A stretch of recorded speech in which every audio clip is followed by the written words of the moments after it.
Hey, do you guys have an old 4-inch style faucet like this and you want to upgrade to something a little bit more modern? Stay with me in this video. I'm going to show you guys exactly how easy it is. And you guys know I'm going to make it super simple and walk you through the steps so you guys can get your old faucet upgraded and looking like new.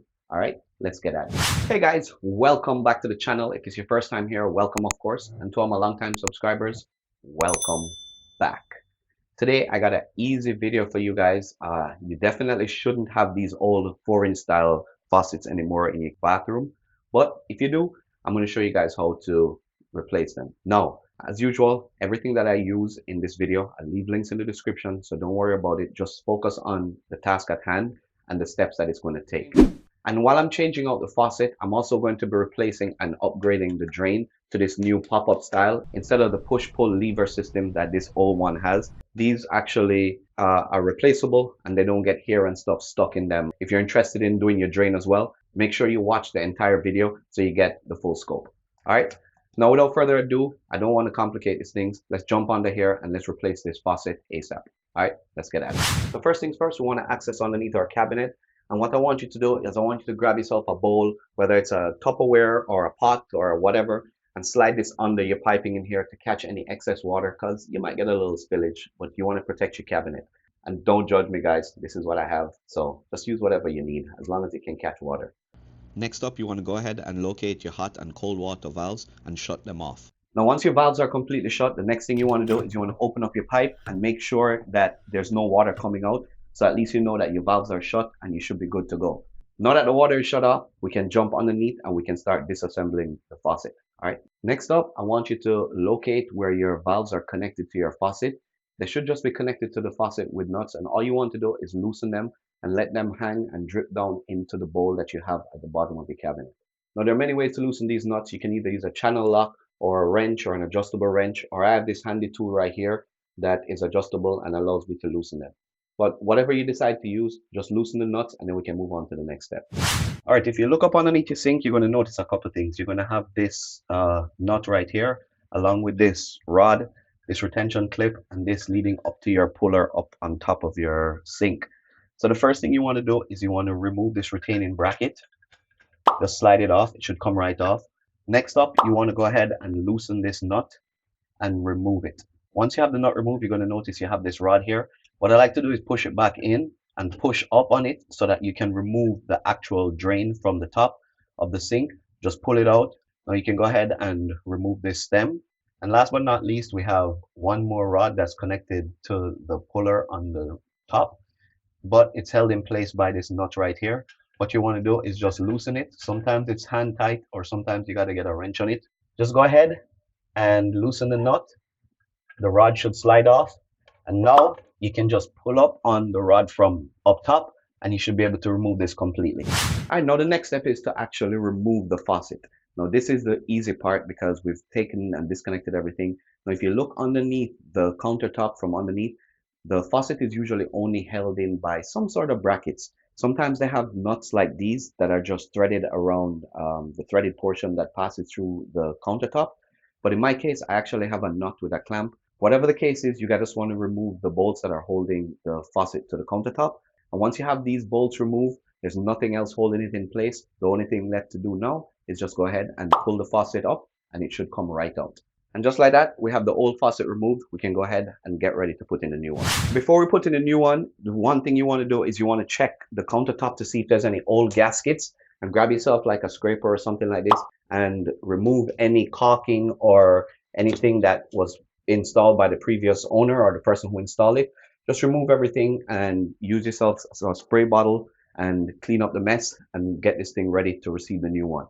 The thing you're looking for here is just to get it nice and clean. So that once we have the area cleaned, now it's time to install the new faucet. I have my faucet here. It's this nice 4-inch one by Moen, and it comes with a nice gasket. Now all you want to do is you want to put the gasket down, or you can put it onto your base. So I'm going to go ahead and slide it around the base of my faucet, and all you want to do is feed it through the holes. Now if your faucet doesn't come with a gasket, you may want to put a little bit of silicone or some plumber's putty around the holes so that there's no leaks if water ever gets on the top of the basin and tries to get down behind your cabinet. Once you have your faucet lined up however you want it, you want to go underneath your cabinet using the included fasteners. In my case, it's just these screws right here. Go ahead and thread them onto the threaded ends that pass through the countertop and tighten them up hand tight. Now, tightening these can be a pain just because of the space, but they actually make tools that can reach around and sit into the handles and make tightening this thing a lot easier. So if you have one of these or you need one of these, you can pick one of these things up. But whatever you want to do, whether you use a channel lock or a wrench or one of these specialty tools, just go ahead and get them nice and snug. All right, once you have your faucet nice and snug, the only thing left to do now is to connect your hot and cold hoses that you disconnected from before. Go ahead and connect them to the right and left, corresponding to your hot and cold on the stems that's stubbed down underneath the countertop. Again, you just want to hand tighten these and then use a wrench or something to just give it a couple more turns just to make sure that it's nice and snug. You don't want to over tighten these. These have gaskets already in there, so they should seal up pretty well. Once you have your pipes nice and snug, you want to go ahead and open your hot and cold water valves, and then you want to go ahead and turn on your faucet and check for any leaks. Hey, if you guys are enjoying this content and you're finding value, please hit that subscribe button. I know a bunch of you guys are not subscribed, but you do watch my videos. So go ahead, hit that button and help me on my 100K journey. It would really help out the channel. All right, let's get back to the video. And if you find any leaks, just go ahead and retighten those hoses until all the leaks are gone. Now that we're done with the faucet, if you're not doing the drain, then you're pretty much done. Thanks for watching, and I'll catch you guys in the next one. But if you want to do the drain as well, stay tuned. Let's move on to the next step. Now that we've removed the push-pull lever in this style here, what you want to do next is you want to look underneath your sink, and you're going to see the drain body, and it's connected to a P-trap and a bunch of PVC pipes underneath. The first thing you want to do is you want to disconnect all the PVC fittings. Now, these are just hand tightened, so don't panic. Just loosen them by hand and then remove them. Next up, you're going to look and notice that there's a nut that's connected to the bottom of your sink. You want to go ahead and loosen this nut. I just use a channel lock. Hold on to the stem of the drain, loosen the nut, and then you can just unthread it by hand. Once you have this nut removed, you're going to notice that you have leftover PVC nut here along with this bushing. You want to go ahead and slide this off and remove it from the drain. You're going to reuse this on the new drain. All right, in our case, what we want to do next is we want to look at the plastic piece that's connected to the threaded portion that's passing through our sink. What you want to do next is grab a hold of the threaded portion and twist on the plastic portion and unthread it so that it comes right off. Once you have it removed, then you can go ahead and unscrew the nut that was locked to the sink and take it all the way off. Once you got the nut removed, you can go ahead and remove the gaskets and anything else that's attached to the sink. And then you can just pull up on the drain body and remove it completely. One thing I want you guys to be aware of is, in my case, if you notice here, this is the threaded body that was threaded into the piece that was underneath my sink. In some cases, this comes attached as one piece and it's all threaded here. So in that case, what you want to look for is sometimes you can grab a hold of the drain body here and the top portion here will be able to twist, and you could just twist it off to separate the two pieces. So depending on what situation you have, just kind of investigate it and see what you have. But whatever it is, you should be able to remove this. Once you got this removed, we can go ahead, slap in our new drain body. Now that we have the old drain body removed, we want to go ahead and clean up the inside of the sink here. You see some old plumber's putty. You can go ahead and scrape it all out with your scraper. And then you want to go ahead and spray it down with some degreaser or some cleaning solution and just clean the area up here so that we can take the new drain body when we're ready to install it. All right, now that we're done cleaning up our sink, the next thing we want to do is separate our drain body by removing the lock nut and the gasket that's attached to it. You guys should have this with most drain kits. And next thing you want to do is see if yours have a gasket. If it does, then you're good to go. I like to use this. You can go ahead and slide it into your drain and push it all the way down. If you don't have a gasket, you're going to need some plumber's putty to put around here to make sure that there's no leaks.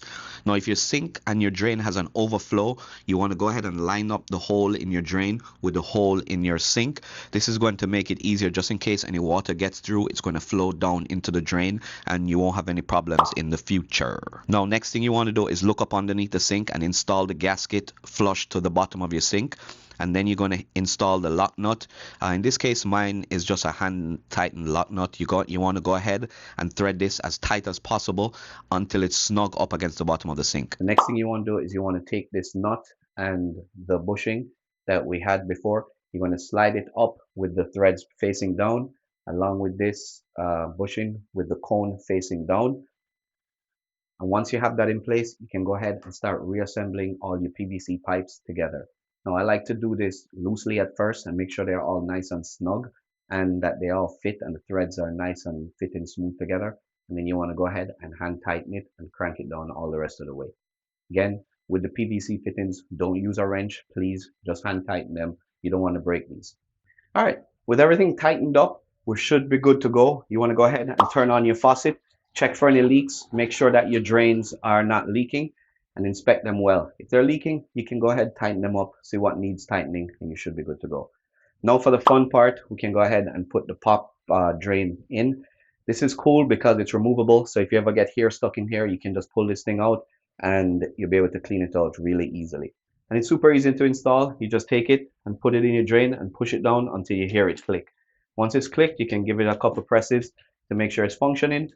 And apart from that, you're good to go. And just like that, you got a new drain. It looks super awesome and it works really well. Much better than the old push-pull style.